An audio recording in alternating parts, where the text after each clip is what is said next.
Great googling googles! We can have a fantastic day today because it is a brilliant time to play Duke Nukem and be a Duke Nukem fan. The Duke Nukem Zero Hour Recompile port has an FPS mod, and in this video we're going to tell you how to play it. But you need to be forewarned. I didn't really want to make this tutorial this early in its development cycle because it has lots of bugs and issues, and even the Duke Nukem Zero Hour Recompile port is not quite up to scratch. It is very much experimental, and this FPS port is experimental on top of that. So you're adding issues to issues to issues. That being said, the results and the progress this mod has undergone over the past 3 weeks to a month have been nothing short of brilliant. Crimer's first person mod pack for Duke Nukem Zero Hour Recomp is by far the most interesting mod in all of the Recomp projects out there, because it's the first one to add mouse look and WAS movement. We have had gyro aiming in Majora's Mask Zelda since the start of the Recomp first came out, but we haven't ever had a proper mouse and keyboard game on the Recompile list. Now this is really good news for when inevitably GoldenEye or Perfect Dark come to the Recompile pantheon, and it's going to be really good. Now in order to play this one, you're going to need to first of all source yourself a Duke Nukem Zero Hour Nintendo 64 ROM, the USA version. Now I can't tell you where to find one of these because of legal reasons, and it annoys me as much as it annoys you. Hopefully you can find it.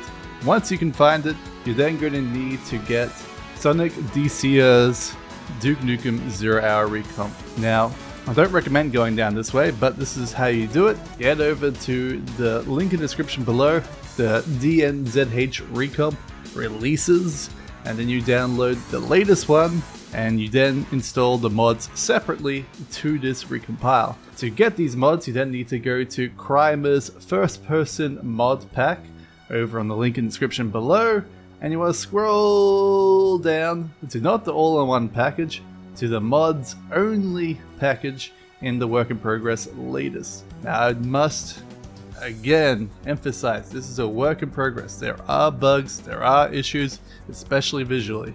You then download the mods only, and you then manually drag each of these mods into your Recompile launcher. You can actually grab them all at once and drag them all at once, and then the mods are installed.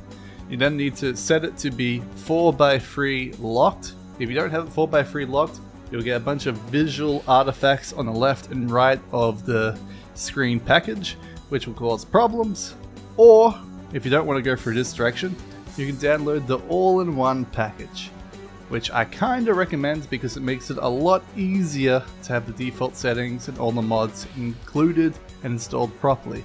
There's one key thing you need to do if you're doing the mods separately by yourself, is you need to make sure you add portable.txt into the folder. What this doesn't actually have any information inside the portable.txt itself, but just having that text file in the folder tells the Recompile to keep the mods and the game files all within that folder, which will reduce bugs and allow easier troubleshooting later on. The all-in-one package has already got this in the folder for you, as you can see right here.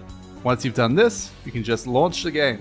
Once you're in the game, you'll find that there's some things a little bit different, such as the intro scene has been completely nixed, which is a little bit unfortunate to some people because it is quite quality Duke Nukem, the introduction, where future Duke introduces to past Duke and tells them what the shit is going on. If we go back to the Crimer's first person mod pack, we can see the default controls here, which is mouse to look around, left mouse button to shoot, and then various other things in order to do stuff. You can also see there is still also controller support. These controller support has been updated a lot better than the default when you first launch Duke Nukem Zero Hour and set the controls yourself. Trust me, when you set the controls yourself, it is not great, and this improved controller support is fantastic. So you have proper right stick look around, left stick move, right shoot. It's really good, really well designed controls, but there are caveats here and there.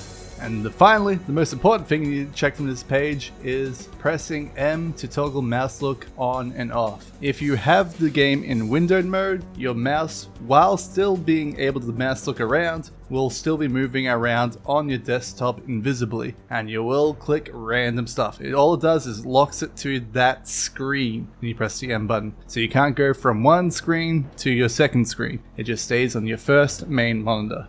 Now the other special things that this mod adds to the game is gibbing, which means you can explode dead bodies again, as well as semi-persistent blood pools and semi-persistent bodies, which means when you kill someone, that body won't just fade away into the ether after you kill them. And that's about it for this video. If you want to know what Duke Nukem looks like before first person and after first person, stay for the rest of the video. I hope you guys have enjoyed. If you have, give it a like, give a subscribe over on the YouTube. Have a good one. I'll see you guys next time. Bye bye.